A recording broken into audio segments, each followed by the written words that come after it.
Ok, alors, ça. Donc, on va pouvoir commencer. J'ai donc démarré l'enregistrement. On est là ce soir pour, comme beaucoup de gens nous l'ont demandé, faire une réunion d'information sur l'internat d'anesthésie-réanimation en Île-de-France. Donc, ce topo se passera en deux parties. Une première partie où je présenterai les spécificités de l'anesthésie, réanimation et les spécificités à Paris. Et ensuite une deuxième partie où on répondra à vos questions-réponses. Tout d'abord, euh, alors, si j'arrive. Donc tout d'abord, là, vous allez rentrer dans le troisième cycle, donc un internat qui a été réformé en 2017, qui se passe désormais en trois parties. Une phase socle d'un an, une phase d'approfondissement de 3 ans, et ensuite une phase de consolidation qu'on appelle Docteur Junior, euh, d'encore un an. Entre les phases, on a les évaluations. Après la phase socle, on a une évaluation qui est juste une évaluation SIDES dans l'anesthésie réanimation qui est assez simple, mais qu'il faut travailler quand même. Et enfin, à la fin de la phase d'approfondissement, on a le passage de la thèse qui conditionne le passage dans la phase de docteur junior dans la dernière année. Concernant l'internat désormais, concernant donc les droits au remords, ça se passe à partir du quatrième semestre jusqu'au quatrième semestre. On peut faire un droit au remords dans n'importe quelle spécialité qu'on avait lors du choix de spécialité. C'est-à-dire qu'on ne peut pas faire un droit au remords dans une spécialité qu'on ne pouvait pas choisir au moment du choix. Concernant le changement de spécialité, ça se passe au bout de 5 ans d'exercice minimum, donc euh, de, euh, après la fin de l'internat, il faut exercer 5 ans, et ensuite on peut faire changer de spécialité. Cependant, il faut valider un deuxième DES, donc un deuxième internat, avec des modalités qui sont encore peu définies, peu claires, peu de personnes qui l'ont fait actuellement. Mais attendez, c'est quoi l'anesthésie-réanimation dans ce cas-là? Donc ça, c'est un peu les préjugés qu'on a sur notre spécialité. Donc ça, bon, les mêmes qu'on a concernant notre spécialité. Mais en fait, l'internet d'anesthésie-réanimation, c'est beaucoup de choses. À la fois de l'anesthésie, à la fois de la réanimation et un peu d'exercice d'urgence. Ça devient de plus en plus marginal avec la création de la médecine d'urgence, mais il existe des opportunités pour pouvoir en faire. Euh, Là, on va passer à quelques questions qu'on entend au cours de notre internat parmi les plus jeunes, parmi les gens qui veulent aller faire de la réanimation. Les questions suivantes, c'est tout d'abord, est-ce que on a l'impression qu'autour de nous, au début d'internat, tout le monde a envie de faire de la réanimation? Euh, En effet, c'est ce qui me paraît stimulant. La réanimation qu'on connaît déjà quand on est externe avec les collèges, les stages qu'on passe, alors que l'anesthésie, c'est une nouvelle spécialité dont on ne connaît pas forcément l'intérêt, comment ça se passe. On a l'impression qu'on va jouer à Candy Crush toute la journée, mais en fait, c'est pas du tout ça. Euh, et au final, c'est une sensation qui est certes présente en début d'internat, mais après, au cours d'internat, on se rend compte qu'en fait, l'anesthésie, c'est tout aussi intéressant que la réanimation. Et au final, quand on se rend compte, en fin d'internat, il y a c'est à peu près un peu plus de la majorité qui veut faire de l'anesthésie et un peu moins de la majorité que faire de la réanimation. Ensuite, ce qu'on nous pose également souvent comme question, c'est est-ce qu'on peut alterner facilement entre anesthésie et réanimation? Effectivement, c'est possible d'alterner entre les deux. Déjà, pendant notre internat, on fait les deux spécialités dans le même temps. Ensuite, excuse-moi. Ensuite, en post-internat, euh, la pratique n'est pas limitée qu'à l'anesthésie ou à la réanimation. Il y a des centres déjà où se créent de plus en plus des postes à tendance anesthésie et réanimation. Des, il y a des endroits où carrément en fait, la spécialité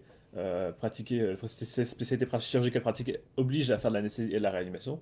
On entend par là, par exemple, les centres euh, de chirurgie cardiaque où forcément les patients ils ont souvent une admission en réanimation derrière pour vérifier que tout va bien après. Donc, en soi, l'anesthésie-réanimation, c'est vraiment une spécialité qui est très diversifiée, qui permet qui n'est pas figée. C'est pas, c'est- on- Si on finit par devenir anesthésiste, On peut toujours revenir vers la réanimation en pratiquant, en faisant enfin, on va dire, en demandant au chef de service, etc. D'autres questions auxquelles je pense moi, c'est la rémunération. Alors, les internes, déjà de base, sont rémunérés environ 1600 euros au début de l'internat, jusqu'à, en cinquième année, à peu près 2200 euros net. Euh, à cela s'ajoutent les gardes, donc environ 150 euros brut en semaine, 244 le samedi et 360 euros le dimanche. En sachant qu'actuellement, il y a une majoration de 50% des indemnités de garde, c'est-à-dire qu'en gros, pour les gardes, il faut majorer les montants qui sont affichés de 50%. En termes de nombre de gardes, malheureusement, en anesthésie-réanimation, on ne peut pas y couper. Il y aura forcément des gardes durant l'internat. Le nombre peut varier. En général, ça tourne autour de 25 à 35. Tout dépend du stage. Il existe des rares stages où il y a zéro garde, mais c'est des stages marginaux. C'est souvent des stages en clinique privée ou des stages spécifiques. Euh, Après, il y a d'autres modalités de pratique qui existent pendant l'internat et qui permettent également d'avoir un complément de ce revenu, c'est les remplacements, donc en privé ou en public. Pour ça, donc, il faut une licence de remplacement qui est délivrée par l'ordre, qui est délivrée à partir de 5 semestres validés, dont 3 semestres en anesthésie. Faut avoir, donc, dès qu'on a ces conditions, on demande l'autorisation donc, à notre coordinateur, au professeur Rowe, on envoie tous les documents nécessaires à l'ordre et on a la licence assez rapidement. Euh, Concernant l'internat d'anesthésie-réanimation et enfin, l'internat en général, il peut y avoir un désir d'enfant pour certaines personnes. Euh, donc, il existe des dispositions dans ce cas-là. Tout d'abord, les indemnités journalières elles sont calculées sur la moyenne des salaires des 3 derniers mois. Je ne sais plus si ça inclut les gardes ou pas, par contre. Par concernant le stage, on peut demander un stage en surnombre qui est validant ou pas. Validant, c'est-à-dire on doit avoir 2 mois d'absence maximum pour pouvoir valider le stage en surnombre. Ensuite, donc, on a les congés maternité et les congés paternité à ajuster dans tout ça. Là, concernant le désart, donc c'est un CODES, il y a une phase qui est commune avec les internes de réanimation médicale, donc les internes de MIR.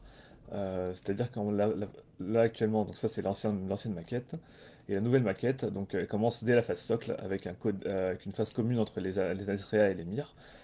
C'est-à-dire qu'au début, les deux spécialités ont à faire un semestre en anesthésie, un semestre en réanimation. Ensuite, à la phase d'approfondissement et à la phase au docteur junior, ce sont deux spécialités complètement séparées. Le choix est à faire directement en post-CN. C'est-à-dire c'est dès maintenant que vous avez à choisir entre anesthésie, réanimation ou réanimation médicale. Mais on va voir qu'il y a quelques petites subtilités qui font que le choix n'est pas forcément comment dire, fixe. Donc en phase socle, les internes d'anesthésie-réanimation et de réanimation médicale, ils ont deux stages à faire, donc un stage en anesthésie, un stage en réanimation. Les stages sont partagés entre les deux spécialités. Donc c'est-à-dire que vous choisissez en même temps soit l'anesthésie, soit la réanimation parmi un pool de places identiques aux deux spécialités. Donc, si vous souhaitez plus tard faire de la réanimation, choisir l'anesthésie-réanimation ne vous ferme pas du tout les portes à la réanimation, que ce soit chirurgicale ou médicale. Donc, si vous voulez être réanimateur, donc vous avez deux filières possibles, la réanimation médicale, l'anesthésie-réanimation. Un peu les différences entre les deux, donc en anesthésie-réanimation, nous sommes formés à l'anesthésie et à la réanimation, un internat de 5 ans avec un an de docteur junior. L'internat de réanimation médicale, c'est la formation à la réanimation médicale principalement, avec également 5 ans d'internat et un an de docteur junior. La maquette, la phase 1, donc la phase 1, comme je vous ai dit, elle est commune, un stage d'anesthésie, un stage de réanimation. La phase d'approfondissement elle commence à différer à partir de ce moment-là, après la phase socle. C'est-à-dire qu'en phase d'approfondissement en anesthésie-réanimation, on a plus 3 stages d'anesthésie minimum en approfondissement et un stage d'anesthésie en phase de docteur junior. 2 stages de réanimation minimum et 1 à 2 stages libres. En médecine intensive réanimation, c'est 4 stages de spécialité médicale, 4 stages de réanimation. Voilà. Ensuite, en termes d'exercice possible, donc lorsqu'on devient anesthésiste réanimateur, on peut exercer à la fois en anesthésie, en réanimation médicale chirurgicale et en réanimation polyvalente, dans les USC chirurgicales, avec une possibilité variée entre ces modes d'exercice, et une possibilité de carrière libérale, euh, donc principalement en anesthésie, plus rarement en réanimation. Lorsqu'on choisit de faire le DES de MIR, on a plutôt une possibilité d'exercice en réanimation médicale et polyvalente, peut-être en USC médicale, c'est-à-dire les unités de soins pneumologiques ou néphrologiques, mais quand même les spécialités se gardent ces postes-là pour leurs internes. Lorsqu'on fait la réanimation médicale, on fait 4 stages de spécialité, on peut faire 4 stages dans la même spécialité. Par contre, cela ne permet pas de devenir spécialiste des 4 stages qu'on a fait. Par exemple, on peut faire 4 stages de cardiologie dans le DES de Réamed, mais ça ne nous fait pas un cardiologue pour autant après l'internat.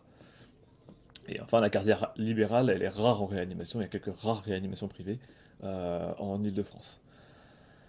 Donc, quelques questions fréquentes dont on a autour de nous. Tout d'abord, si on veut faire de l'anesthésie, quoi qu'il arrive, il faudra faire de l'anesthésie-réanimation. Le DES de MIR nous interdit légalement de faire de l'anesthésie au bloc opératoire. Dans le cas où on fait de la réanimation, mais peut-être pas toute notre vie, dans l'état actuel, donc l'anesthésie-réanimation est plus adapté à cela, c'est-à-dire vu qu'on peut changer entre anesthésie et réanimation, la réanimation médicale ne permet pas pour l'instant de changer de spécialité, mais il existe quelques possibilités, un peu en demandant à d'autres chefs de service de certaines spécialités ou aux coordinateurs, etc., de nous permettre de faire des choses autres que de la réanimation médicale. D'autres questions qu'on a, c'est par exemple le classement qu'il faut pour pouvoir faire de la réanimation. Donc anesthésie-réanimation, ça part en général 2500 au choix post-CN. Pour la réanimation médicale, ça part un peu plus tard, mais pas si tard que ça non plus. Et est-ce qu'on pourra changer de spécialité quand on sera plus vieux? Bah, peut-être, on n'est pas sûr pour l'instant. Alors la question la plus importante, c'est si on veut faire de la réanimation, moi je suis plus attiré par la réanimation médicale. Est-ce qu'il faut absolument que je choisisse la réanimation médicale? Alors pas forcément. Effectivement, si on est réanimateur médical, on est entre guillemets, prédisposé à avoir plus facilement des postes en réanimation médicale. Mais en fait, en anesthésie-réanimation, on a quand même la possibilité de faire beaucoup de stages de réanimation médicale. Ce qui, en fait, en montrant notre intérêt pour cet exercice, l'exercice de la réanimation médicale, ça nous permet d'avoir les qualifications pour être plus tard chef en réanmed, voire même être PH. Et voilà, et également, si on choisit réanmed, si on fait 4 stages, comme je dis, en cardiologie, on peut pas être cardiologue à la fin. On peut pas avoir l'équivalence à la fin. Comment ça se passe l'anesthésie-réanimation à Paris? Donc, tout d'abord, donc la maquette, donc un peu un rappel. En phase stock, un stage d'anesthésie, un stage de réanimation. En phase d'approfondissement, donc on a trois possibilités. Soit trois stages d'anesthésie, deux stages de réanimation chirurgicale et un stage de réanimation médicale. Ou trois stages d'anesthésie, un stage de réanimation médicale, un stage de réanimation chirurgicale et un stage libre.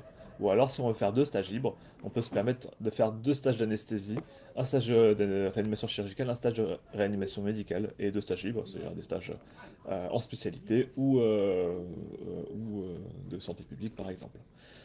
En phase de consolidation, donc au moment du docteur junior, c'est deux stages en anesthésie, un stage en anesthésie, un stage en réanimation, sauf cas spécifique.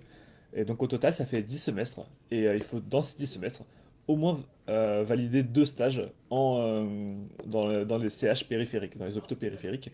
Ce qu'on appelle les hôpitaux périphériques, c'est les hôpitaux en dehors de la PHP, globalement. C'est-à-dire que par exemple Saint-Joseph, l'hôpital Saint-Joseph est un CH périphérique qui compte comme périphérique, même si c'est dans Paris. Notre maquette, il existe une option, donc la réanimation pédiatrique, qui est une option assez spécifique. C'est-à-dire il y a une sixième année qui se rajoute et des stages qui sont remplacés par des stages de réanimation pédiatrique. Et enfin, on a les FST, donc un peu, les formations spécialisées transversales, dans lesquelles on peut souscrire en anesthésie-réanimation, c'est celle concernant la douleur, la médecine de catastrophe, donc l'hygiène, la nutrition, la pharmacologie médicale et thérapeutique, et les soins palliatifs. Euh, Enfin, il y a une dernière obligation concernant l'anesthésie-réanimation à Paris, c'est qu'il y a des stages obligatoires à valider en phase d'approfondissement. Donc il y a un stage de réanimation médicale à valider, un stage de réanimation chirurgicale, un stage d'anesthésie fléchée obstétrique, donc au moins 3 mois, et un stage d'anesthésie fléchée pédiatrie, également 3 mois. En sachant que pour la plupart d'entre vous, si vous faites un stage d'anesthésie en socle, vous aurez probablement des gardes de maternité, et ces gardes-là ne vous permettent pas de valider le fléchage obstétrique durant notre internat. Donc concernant les terrains stage, Paris pour le coup a l'avantage d'avoir énormément de terrains stage, à la fois intramuros, extramuros, à peu près dans tous les départements, qui sont plus ou moins éloignés, plus ou moins accessibles selon les transports. Euh, donc ça c'est un énorme avantage, on peut autant aller en stage par exemple juste à côté de chez nous et le semestre suivant être en stage à 1 heure de transport de chez nous. D'autres questions concernant donc la phase socle en anesthésie-réanimation. Quand on choisit cette spécialité-là, la première question qu'on se pose, c'est est-ce qu'on commence par anesthésie ou réanimation? Globalement, de l'avis qu'on en retient sur tout ce qu'on entend autour de nous, il y a aucun avantage à commencer par l'anesthésie ou par la réanimation en premier. En fait, commencer par l'un ou par l'autre à chaque fois a ses avantages et ses inconvénients. Lorsqu'on commence par l'anesthésie euh, en premier semestre, dès le premier semestre, on a l'impression d'être un peu largué, de ne pas comprendre ce qui se passe, d'être découvert d'un nouveau monde. Ce qui est très intéressant et surtout ce qui permettra de vous familiariser avec les gestes pour la réanimation. Par contre, effectivement, il y a des notions de réanimation que vous n'aurez pas, alors que lorsqu'on commence par de la réanimation au premier semestre, donc pareil, on est aussi largué hein, au final, mais on est un peu moins largué parce qu'on a quand même des connaissances des ECN qui peuvent nous servir à la prise en charge.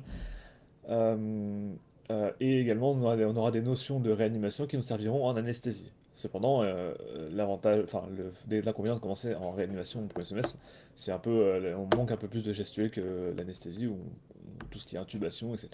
Ça prendra surtout en anesthésie.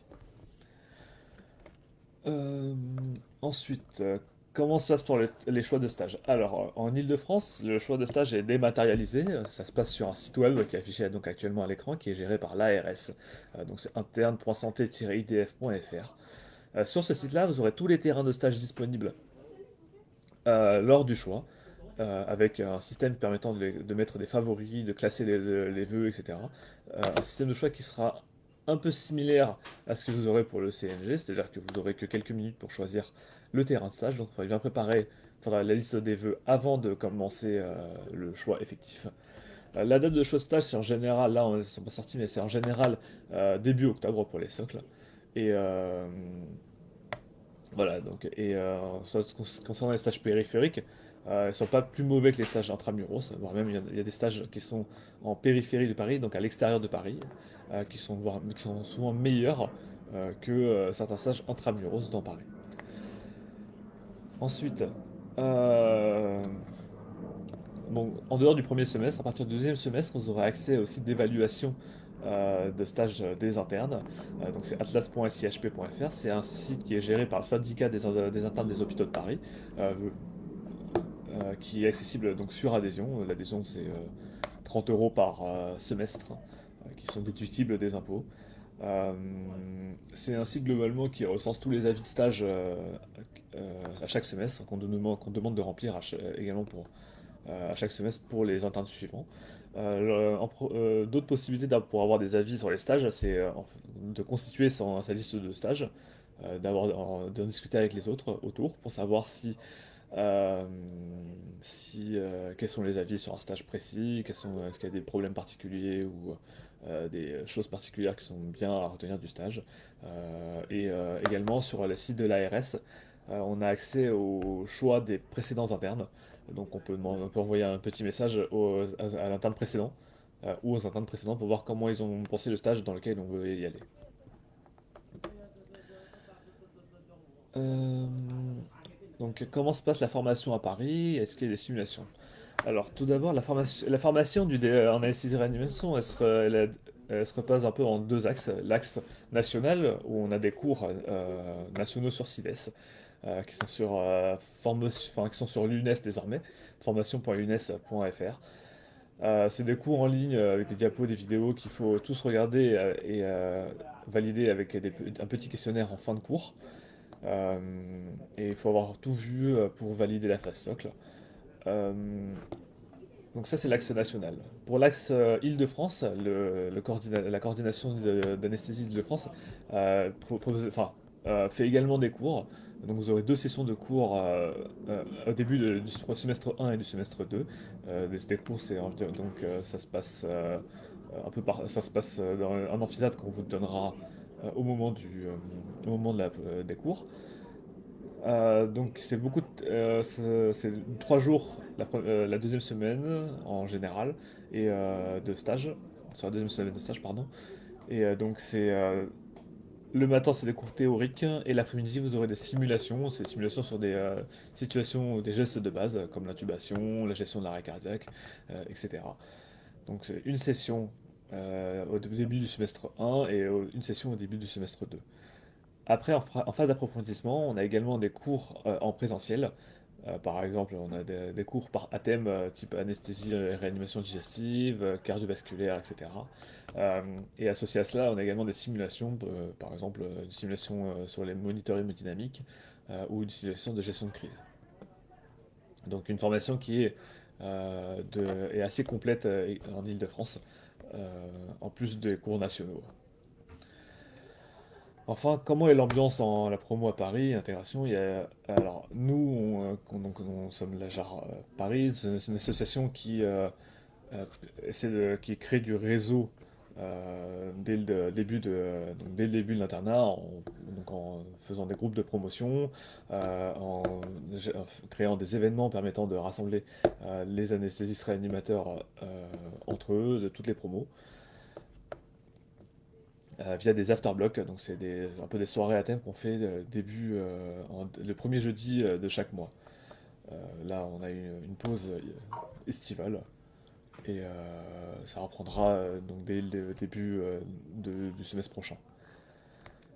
Et donc voilà, c'est la fin du topo. Donc vous aurez à plus tard des nouvelles informations sur le désert à Paris. Si vous voulez, il y a certaines informations qui sont disponibles sur notre site internet, donc ajas-online.fr.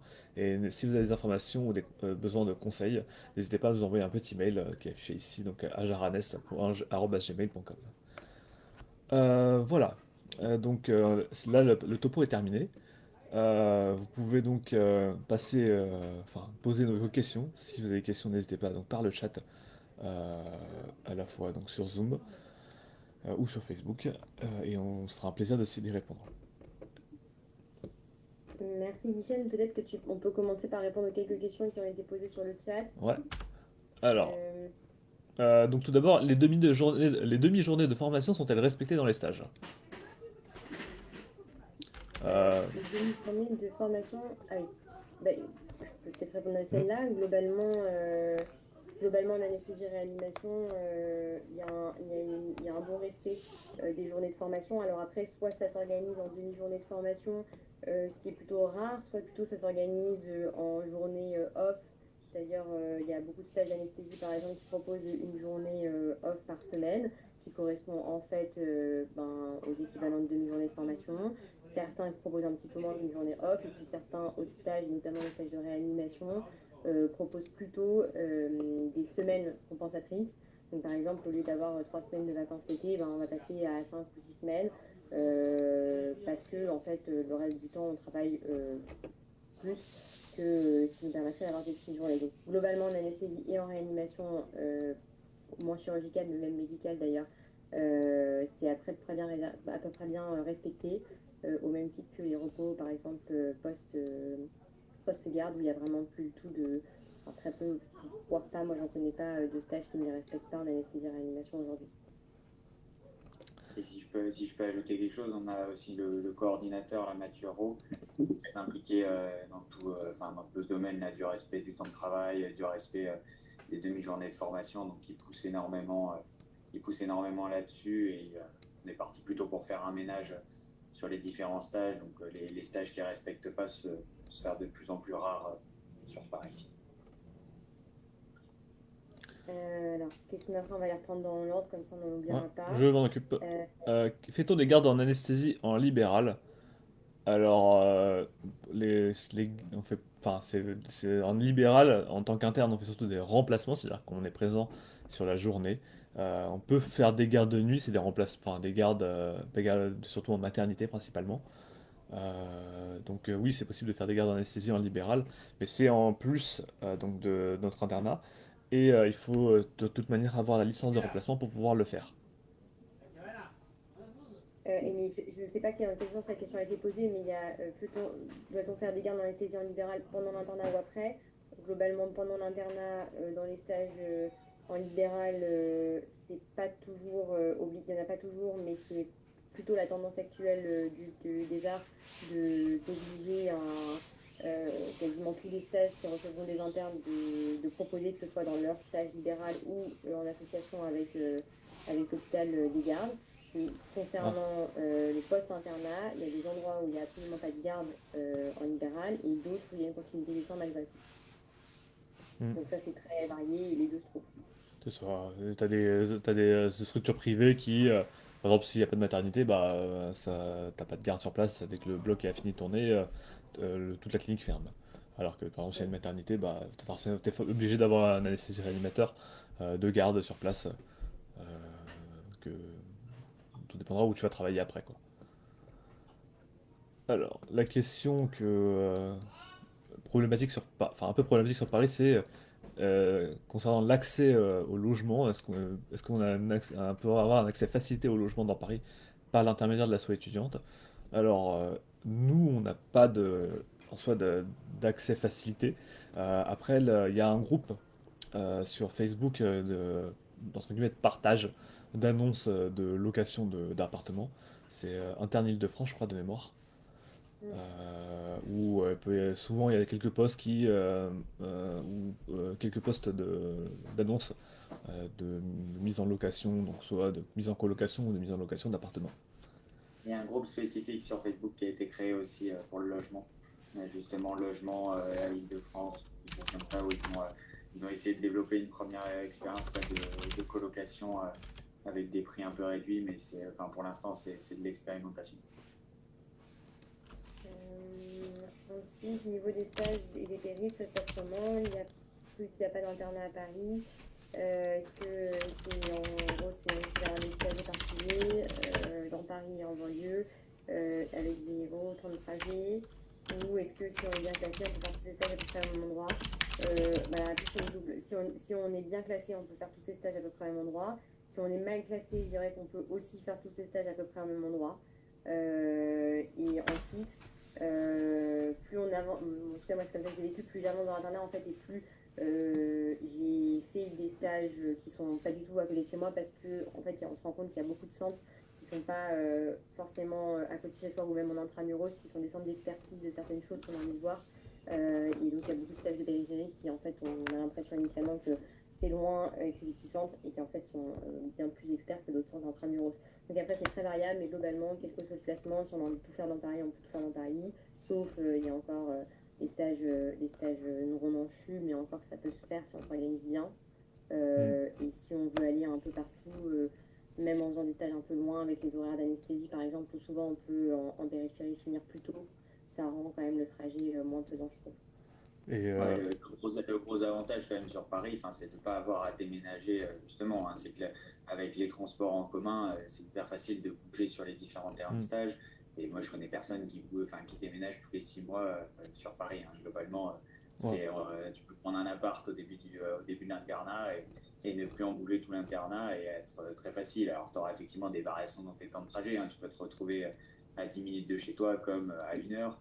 Mais globalement, ça dépasse rarement quand même l'heure de trajet sur les différents terrains de stage. Donc, Mm. c'est un des gros avantages par rapport enfin, moi, avec mes potes qui sont pas sur Paris, qui se retrouvent à déménager, à faire l'internat, machin, à droite à gauche. À Paris, globalement, tu prends un appart et puis tu es tranquille pour tout l'internat. C'est ça. Et on a tellement de stages quand même en anesthésie, en réanimation, que très vite, passé la première année où on pense qu'il faut tous aller au même endroit, en fait très vite on n'a plus du tout les mêmes envies. Moi je vois avec mes copains d'Anestria, on n'a plus du tout eu envie de faire les mêmes stages et en fait on s'y retrouve tous et je ne crois pas que le classement ait un tel impact sur ce qu'on peut faire pendant son internat. Franchement, je connais personne qui vraiment voulait aller dans un stage et a pas du tout réussi à les avoir parce qu'il était mal classé. Bah, après, tout dépend, je relative en disant que, en fait, si tu veux, à certains stages, effectivement, les très bien classés, ils auront peut-être un semestre ou deux semestres avant toi. C'est ça, c'est juste ça en soi. Mais en soi, si tu vis dans Paris, je pense que tu peux accéder à tous les stages à peu près intramuros en moins d'une heure de trajet en général. Tu as quelques rares stages où effectivement, pour y aller, bah, ils sont pas forcément le bus ou le métro juste à côté. C'est un peu plus long, mais ça se fait, hein. Moi, je vis pas dans Paris justement. Et je me fais des stages moi j'habite dans le nord de Paris, je fais des stages dans le sud de Paris. Je mets une heure pour y aller maximum. C'est important de vraiment en NSRA, les stages en périphérie nous font quasiment toujours sortir plus tôt. J'étais le semaine dernière à 5 minutes de chez moi à l'hôpital, je sortais tous les soirs, j'arrivais chez moi plus tard que là où je suis à 1 heure de chez moi en transport. Donc vraiment, la plupart des stages quand même en périphérie Oui, te font sortir bien plus tôt. voilà. Est-ce que le classement dans la Vas-y, Julien. Non, bah, j'allais dire justement, ça rejoignait un peu la question d'après sur le classement. Voilà. Est-ce que ça a un impact dans la formation? Et enfin, moi, de ce que je vois de mes commentaires, de mes copains ou quoi, c'est qu'a priori, ça n'a pas un impact énorme parce que les stages enfin, dans tous les cas, au début de ton internat, on apprend tous un peu la même chose et quel que soit le stage où tu te retrouves, au final, tu as une base de connaissances qu'il faut acquérir avant de pouvoir développer vraiment les connaissances hyper spécialisées que t'offrent du coup les stages que tu vas voir plus tard dans l'internat. Donc cette base-là, au final, tu l'apprends quel que soit le stage. Et puis, par la suite, Mm. certes, tu as certains stages où au début, tu les auras pas forcément sur les premiers semestres, mais même si tu es en fin de promo, tu te retrouveras à les avoir juste un semestre plus tard. Et ça joue pas sur la Mm. qualité de la formation de tous les modes, de tous les internes, Clara et Michel, mais des gens que je connais, il n'y en a aucun qui ressentent vraiment un impact sur sa formation et qui Mm. se rendent compte à chaque fois quand ils arrivent dans un nouveau stage qu'ils ont le même niveau que les différents internes, et ça en ayant fait des stages hyper différents. C'est ça. Globalement, c'est ça. Après, c'est juste peut-être en phase socle. À un moment, tu dois choisir entre qualité de stage et stage proche de Paris. Enfin, moi, c'était dans mon cas où j'étais milieu de promo, où j'ai dû justement, enfin, entre guillemets, aller justement dans le sud, m'expatrier un peu du nord de Paris pour aller dans le sud parce que, en fait, dans Paris, j'avais plus accès aux bons stages d'intramuros et j'ai donc préféré privilégier la formation. Mais c'est juste pour la phase socle. Après, la phase d'approfondissement, in fine, il y avait de très bons stages sur lesquels j'étais en intramuros. Euh, Ne connaissant pas Paris, dans quel arrondissement vous conseillez pour ne pas avoir à trop bouger? Bon, globalement, tous les arrondissements proches d'une ligne de métro, en soi. Et après, peut-être. Ouais, Hmm. c'est quand même, enfin, quand on est relativement bien relié, il n'y a pas d'arrondissement, il y a tellement d'hôpitaux à Paris, ça va Hmm. vraiment dépendre d'où tu vas, mais comme tu vas bouger beaucoup, le plus probable c'est quand même que tu bouges beaucoup dans Paris d'un stage à l'autre. Donc, va dans l'arrondissement qui te fait plaisir de vivre, c'est quand même plus important. C'est ça. Vraiment, enfin, tous les arrondissements, c'est juste tu regardes par rapport. Le prix des loyers varie beaucoup sur les arrondissements. Ça, faut prendre compte. Mais tous les arrondissements, t'as un accès souvent qui est assez rapide au métro. Et dès que t'as le métro, en fait, tu peux aller dans n'importe où très rapidement, quoi. Les Et interchup effectivement, post-type. Vas-y. sur les arrondissements, parce que moi, du coup, je venais pas de Paris non plus, donc c'est vrai qu'au début, on est un peu perdu là-dedans. Mais globalement, l'arrondissement, ça va surtout dépendre de ce que tu veux un peu en type de vie. Sachant qu'en gros, la grande dichotomie, c'est rive gauche, c'est plutôt tranquille, donc ça va être tout le 5, 6, 14, 15, 13.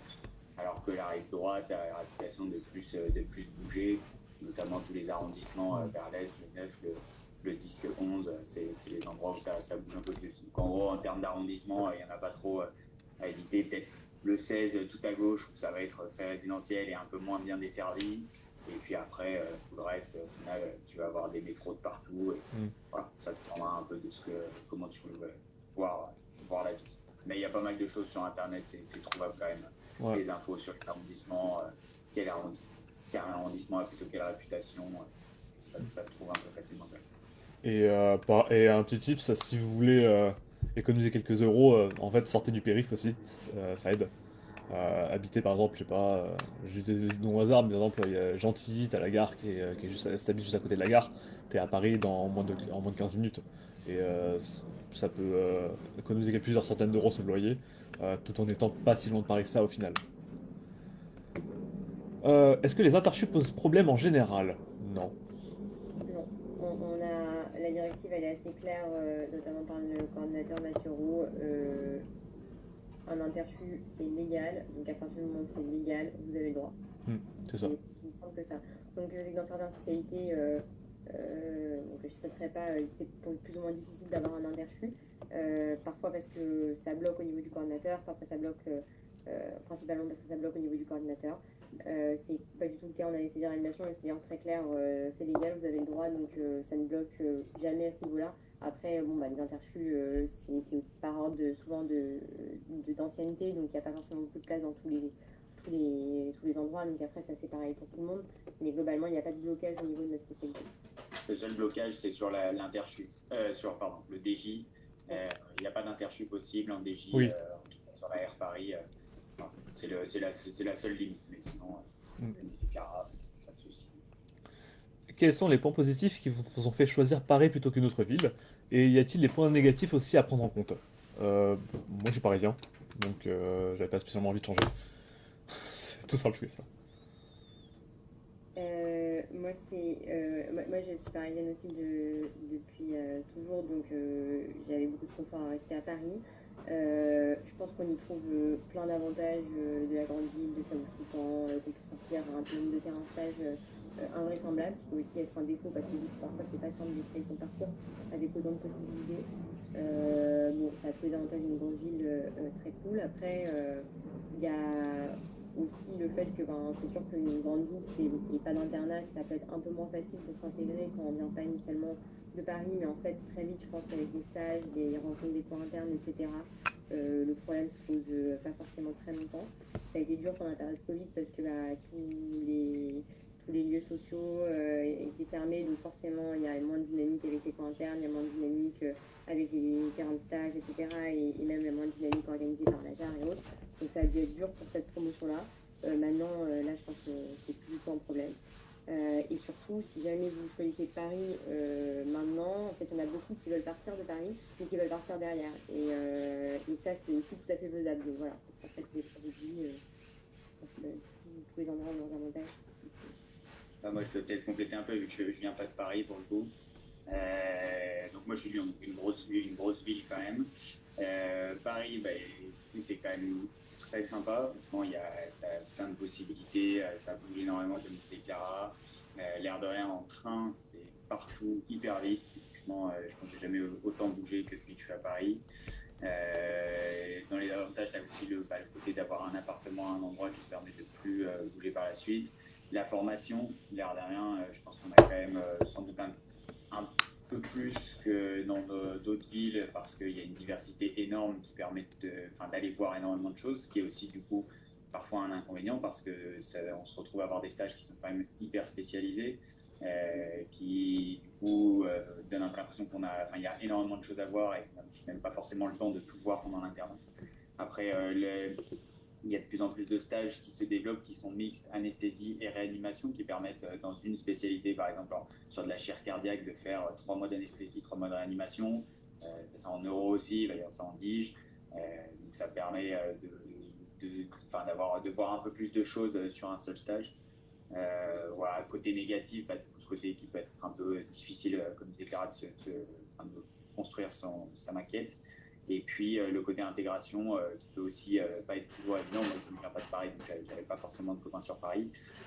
Mais l'air de rien, on se fait des potes en fait quand même très facilement. Ça met peut-être un peu plus de temps que dans d'autres villes dans lesquelles, du coup, sur lesquelles j'avais des infos via des copains qui ont fait un extrait ailleurs. C'est vrai qu'on n'a pas l'internat pour rencontrer très facilement, mais en fait, les stages, souvent, il y a beaucoup de monde dans les stages, et donc on se fait des potes avec les coins internes, et derrière, on reste très facilement en contact, et c'est comme ça qu'on se fait des copains. Il y a juste peut-être un point négatif qu'on peut citer, c'est qu'effectivement, qui est un point négatif lié à un avantage, c'est qu'en fait, vu qu'on a plein de terrains de stage, ils sont tous ultra spécialisés, et c'est vrai que c'est quand je parle avec les internes d'autres villes, ils ont pas la possibilité de de voir toutes les spécialités durant l'internat parce que, bah, en fait, en faisant des stages plusieurs fois dans le même service, ils ont parfois l'aile cardiologie, l'aile cardiovasculaire, l'aile neurologique, qui sont toutes dans le même stage, alors que nous, parfois, on peut faire que de la cardiologie et pas du tout voir de neurologie. Donc ça c'est un peu le petit défaut de Paris, c'est que effectivement, vu qu'on a le choix de beaucoup de terrains de stage, bah, ils sont tous très, très spécialisés, et on n'a pas de stage généralistes, même s'il y en a hein, quand même, euh, à Paris. Et après, l'autre gros point négatif, quand même, c'est les loyers de Paris. Voilà, venant pas de Paris, on se rend compte. Ah, ça Mais picote. globalement, en étant un Estréa, tu as quand même des salaires qui sont carrément décents. Enfin, là, d'autant plus avec la revalorisation des gardes qui va être pérennisée. Alors les premiers mois, souvent, de la phase socle, tu as un mois ou deux où tu fais pas de garde, ce qui fait du coup un salaire qui est, on a dit, à 1700 net. Mais après, avec les gardes, tu arrives facilement à faire du 2500, Ouais, voire plus, en salaire c'est ça. net. Ça permet de payer les loyers sans problème, de faire plein de choses à côté, et puis Mhm. même de mettre un peu de côté éventuellement. Donc, au Mais final, en étant un Estréa, il n'y a pas trop de soucis. Mais c'est sûr que c'est pas. Enfin, quand mes potes qui sont partis à Marseille, par exemple, c'est sûr que leur nombre de mètres carrés pour ce qu'ils dépensent dans leur loyer, c'est incomparable. Mais il faut le savoir. Mais, mais Ouais, c'est pas si grave. Mais c'est ça pas se très fait cool. quoi. Il y a d'autres avantages autour. Ou la banlieue parisienne. Est-ce que vous avez quelques regrets d'avoir choisi ces spécialités? Non, j'adore tout ce que je fais. Bah, pas forcément des regrets, mais des hésitations. Et après, vous verrez en fonction de votre parcours et de Hmm. l'avancée des C'est stages. ça, Bon, c'est en vrai, votre ressenti au final. c'est ça. Et puis que la Hmm. Nestréa, ça a quand même énormément d'avantages et qu'on retrouve pas forcément ailleurs. Mais vous avez l'avantage de pouvoir faire des stages libres facilement dans l'aspect, donc ça permet d'aller faire des stages pour le coup vraiment dans n'importe quelle spécialité et puis du coup de vous faire un avis si jamais il y a besoin, quand vous ressentez le besoin d'aller voir ailleurs et même si vous avez des hésitations, c'est facile de faire un stage hors spé Hmm. et puis ensuite de revenir en Estrie. C'est ça. Il y a que en phase socle où t'as pas le droit de faire un stage hors spé, sinon tu valides pas ta phase socle. Mais dès le troisième semestre, donc dès le premier stage d'approfondissement, tu peux largement faire un stage libre pour voir si t'envisages un droit au remords, de pouvoir faire de droit au remords si tu veux. Euh, Donc, 2 semaines de congé par an. De base, c'est 3 semaines l'été, 2 semaines l'hiver. Ça, c'est c'est pareil pour tout le officiel. monde théoriquement. Mm. Et officiel. Et officieusement, c'est quand même. C'est pas systématiquement plus, mais c'est quand même souvent plus. Déjà parce que, comme je disais tout à l'heure, souvent, principalement en anesthésie, mais souvent ils regroupent, et ça arrive en réanimation aussi, qui regroupent les journées de formation en semaine off. Donc en fait, ça fait des semaines supplémentaires où il n'y a vraiment aucune obligation d'aller en stage, évidemment. À titre d'exemple, moi, l'hiver, quasiment toujours réussi à avoir 3 semaines. L'été, j'ai plutôt eu 4 à 5 semaines. Mm. Ouais, c'est ça globalement. On a globalement une semaine de plus de off parce que en fait en anesthésie on n'a pas besoin de nous. Au final, les blocs ils tournent sans nous, ce qui devrait être la norme dans d'autres services. Euh, Est-ce qu'en deuxième semestre de phase socle on peut faire un interchu? Faut-il trouver forcément quelqu'un avec qui échanger ou pas? Alors, deux semestres de phase socle interchu, je crois pas, non? Je pense pas. Je ne crois pas, mais j'avoue que je me suis jamais posé la question. Hmm, Je faut, pense que la phase soc, parce qu'en fait, la phase soc, c'est dans des stages très bien définis par le des arts. d'Île-de-France. Et donc, je pense pas qu'il y ait possibilité de faire un interchu. C'est ça. Et pour les interchus, il n'y a pas besoin de trouver quelqu'un avec qui échanger, tu peux y aller enfin, comme ça. Il faut que tu fasses ton dossier, tu auras l'autorisation toujours du DES de Paris. Et après, il faudra avoir les autorisations des chefs de service pour pouvoir t'accueillir. Le Euh, métier hmm. peut ouvrir plein de spé et de se diversifier ses terrains de stage, vous trouver rapidement sa maquette type. Euh, Bah, je pense que même si, quand bien même on voudrait trouver sa maquette type, le fait d'avoir déjà deux spécialités et de devoir un minimum être polyvalent où qu'on soit et quoi qu'on fasse de spécialiser derrière, nous oblige à devoir quand même pas trop s'orienter vers une maquette type tout de suite.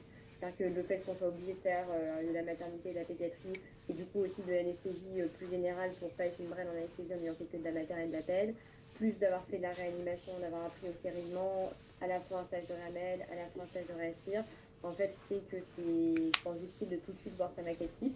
Maintenant, en voulant faire un truc un peu selon ce qu'on aime et ce qu'on n'aime pas, c'est quand même assez possible dans notre maquette de l'orienter pour pouvoir vraiment faire donner une coloration, on va dire, à sa maquette selon ce qu'on a envie de faire. Ouais. Sachant que ce que nous dit aussi le professeur beaucoup, hein, c'est que l'internat, c'est un moment où tu peux essayer, tu peux faire vraiment, c'est l'occasion de tester, et c'est pas pour autant que tu ne peux pas continuer à te former derrière, notamment selon les stages, en post-internat, il y a des terrains de stage où les CCA continuent à se former et démarrent même pas forcément tout de suite les gardes. À la Pitié, notamment, il y a pas mal ça. Enfin, c'est des trucs, c'est tellement spécialisé que c'est pas parce que tu y es passé en tant qu'interne que tu peux directement commencer en étant à l'aise. Donc, au final, la formation continue tout le temps et bon, tu verras, au fur et à mesure de l'internat, tu trouveras les trucs qui te plaisent le plus. Tu auras l'occasion de diversifier ou au contraire d'avoir sa maquette type. Donc, c'est un peu dépendant de chacun. Mais selon ton profil, tu l'orientes quand même un petit peu. Parce que si tu adores l'anesthésie, tu sais que tu vas faire ça, bah, tu peux minimiser à max tes stages de réanimation. Si à l'inverse, tu es plutôt ambiance réamed, bah, tu peux faire plusieurs stages de réamed et stages de salle. Et donc, et moins d'anesthésie. Et globalement, ça passe tant que tu floutes pas trop et que tu fais la PED et la mater. Ensuite, pour le post-internat, est-ce que c'est facile de trouver du travail? Notamment en réa, est-ce que les miens sont prioritaires sur les postes de réa? Trouver du travail très facile, Ouais. dans l'absolu. Trouver du travail en anesthésie assez facile. Dans l'hôpital public, très très facile. En clinique, relativement facile. Et puis en fait, dès l'internat, tu commences à remplacer un peu dans les cliniques qui t'intéressent. Ils sont bien contents d'avoir des gens pour remplacer. Donc c'est assez facile d'aller remplacer, de voir un peu où on a envie de travailler. En réanimation. En réanimation chirurgicale, en tout cas à l'heure actuelle, il n'y a pas de mire parce qu'il y a quand même besoin, c'est la politique actuelle, quoi, et que souvent il y en a qui sont couplés avec un peu d'anesthésie et donc ça exclut les mires. En Mm. réanimation polyvalente, globalement, si tu t'entends bien avec l'équipe, tu es bon et que tu as envie de faire ça, mire ou marre, tu t'y retrouves à peu près. Et sur les réanimations, la seule chose que je dirais, c'est peut-être sur quelques réanimations médicales, euh, des postes fixes, PH ou universitaires. Dans certaines réanimations universitaires, notamment dans les grandes villes, et Paris en tout cas, c'est celle que je connais le mieux, seront réservées probablement. Ouais. Ouais, bah, c'est comme les postes de docteur junior, globalement. Au final, c'est facile. Là, en fait, il faut bien distinguer, hein, parce que la réa, tu as la réa chir, qui est l'apanage de l'anestréa, et la réa med, qui est plus l'apanage du coup des MIR qui sont créés. Mais du coup, globalement, au milieu, tu as les réa polyvalentes, qui, elles, oscillent entre les deux spécialités, et puisque là, on y a accès sans souci. Enfin, on continuera à y avoir accès parce que la gestion des voies aériennes, tout le versant anesthésie apporte quand même une plus-value énorme, parce qu'ils font aussi du post-chirurgical. Et après les réamed, c'est sûr que voilà, dans les grandes villes, il y a ce côté, ils vont essayer de prioriser sur les réamed, encore que, vu le nombre de droits hors mort qu'ils ont jusque-là, pour l'instant, ils ne remplissent pas leur poste de docteur junior. Donc, ils ne sont pas prêts de remplir les postes de PH derrière. Donc, il y a quand même encore des chances de pouvoir avoir des postes en réamed. Là où, par contre, c'est a priori complètement fermé, c'est tout ce qui est universitaire en réamed. Là, c'est vraiment désigné MIR et Bon, en anesthésie, on n'y aura pas accès. Hmm. Est-ce que... Est-ce qu'il est facile de travailler à l'étranger en tant qu'anesthésia dans les pays qui reconnaissent le diplôme français? Hmm. J'avoue que je sais pas bien moi. Moi non plus. Sinon, t'as des pays. En fait, je pense que c'est possible dès que tu te fais reconnaître ton diplôme. Ou à la limite, t'as quelques équivalents. Enfin, t'as l'équivalence à passer. Je sais que parfois c'est genre quelques années de stage à faire pour valider ton diplôme. Mais tout dépend du pays où tu vas aller. Après, dans les autres pays, il faut voir s'il y a du travail ou pas. Globalement, en tant qu'anesthésiste, je pense pas qu'il y ait de la difficulté à travailler. C'est juste, tu serais peut-être moins privilégié que les personnes qui se présentent localement sur place. C'est tout, hein. Moi, j'ai juste eu une chef qui a voulu faire, mais c'est même pas vraiment l'étranger, c'était en Polynésie française, qui partait faire des remplats là-bas. En tout cas, enfin, il n'y avait pas de souci, mais c'est vrai que c'est pas vraiment l'étranger. Mais voilà, si t'as envie de soleil ou quoi, il y a des choses qui sont possibles. Mm.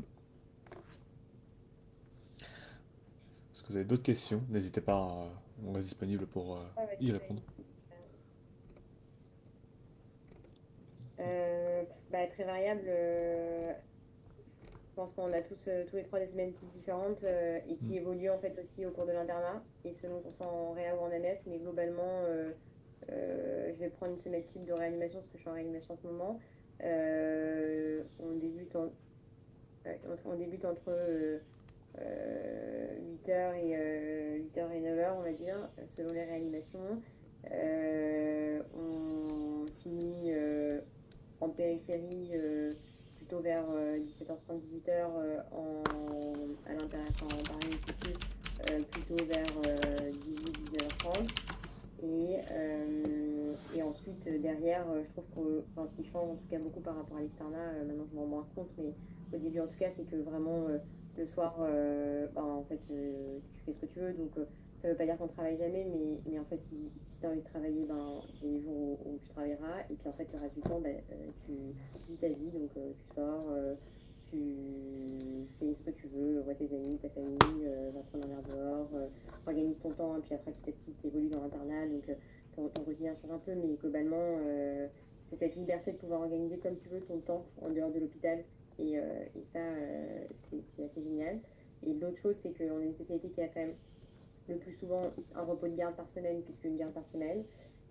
Autant les week-ends sont assez pénibles au moment, autant le fait d'avoir une garde par semaine fait que tu as quand même un jour en semaine assez souvent où tu es dispo, que ce soit dans la journée pour des rendez-vous ou voir des gens, le midi, le soir. Et ça, je trouve que ça te donne une liberté quand même assez géniale. Oui, c'est ça, une semaine, comme on a ici, bah, c'est des jours de bloc où tu commences soit à 7h, soit 7h30, soit 8h, tout dépend de l'hôpital. Donc tu es en présence avec un infirmier anesthésiste et un seigneur d'anesthésie. Donc au début, tu vas commencer à prendre les gestes, à prendre les phases d'une induction, puis ensuite, progressivement, tu deviens autonome. Sur cette semaine d'anesthésie, tu as aussi des jours de consultation, tu fais des consultations pré-anesthésiques, des consultations pour vérifier que voilà, y a pas, pour noter les antécédents, vérifier que l'évaluation cardiologique, l'évaluation des voies aériennes avant toute anesthésie. Enfin, tu as des gardes, donc, soit en anesthésie, au bloc central, ou en maternité, ou en réanimation, et pour lequel tu as le repos de garde le lendemain, bah, où tu fais ce que tu veux. Pour le coup, l'internat, et tu as les jours off, bien sûr, et les vacances. Donc un internat qui est assez tranquille, si tu veux choisir, ou assez chargé, comme tu veux, en fait. Tout dépend des Enfin, stages. ouais, ça peut être relativement tranquille sur les stages qu'on choisit, mais c'est pas non plus. Enfin, en stage, on bosse quand même pas mal. Ouais.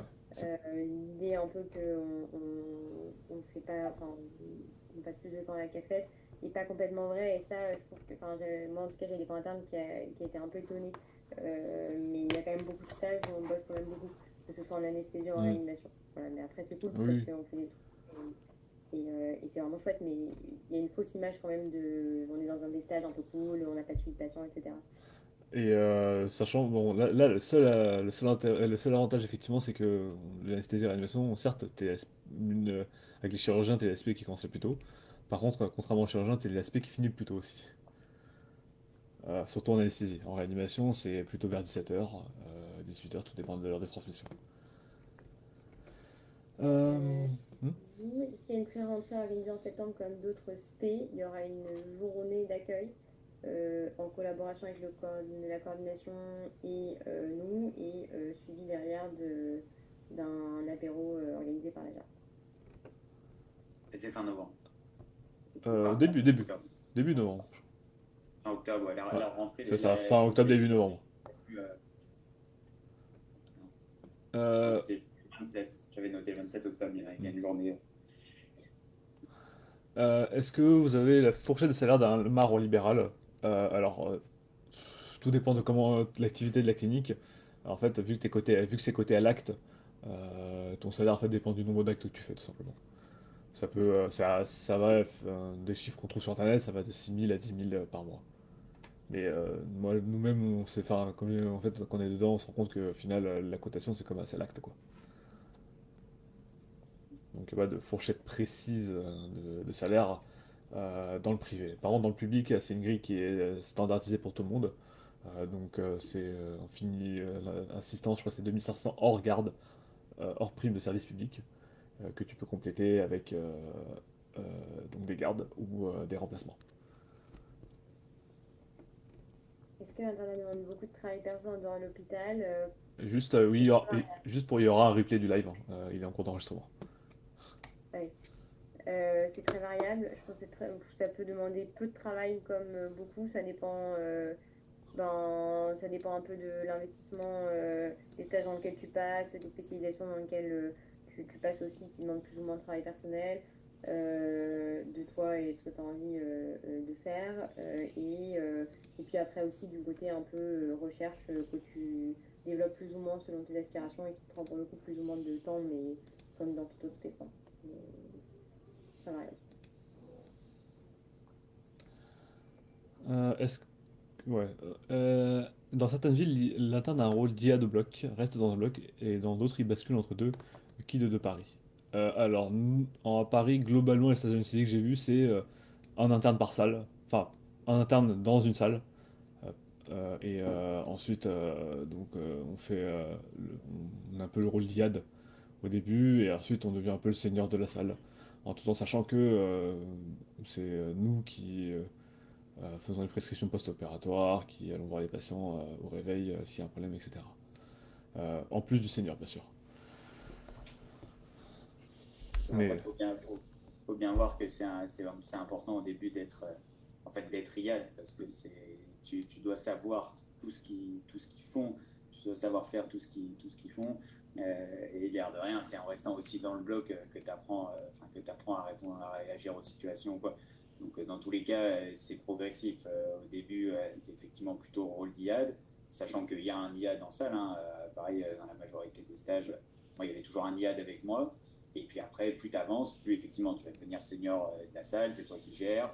Le chef peut te dire, bah écoute, aujourd'hui c'est toi le chef de la salle, tu fais ce que tu veux, juste tu m'informes un peu avant chaque patient ce que tu veux faire.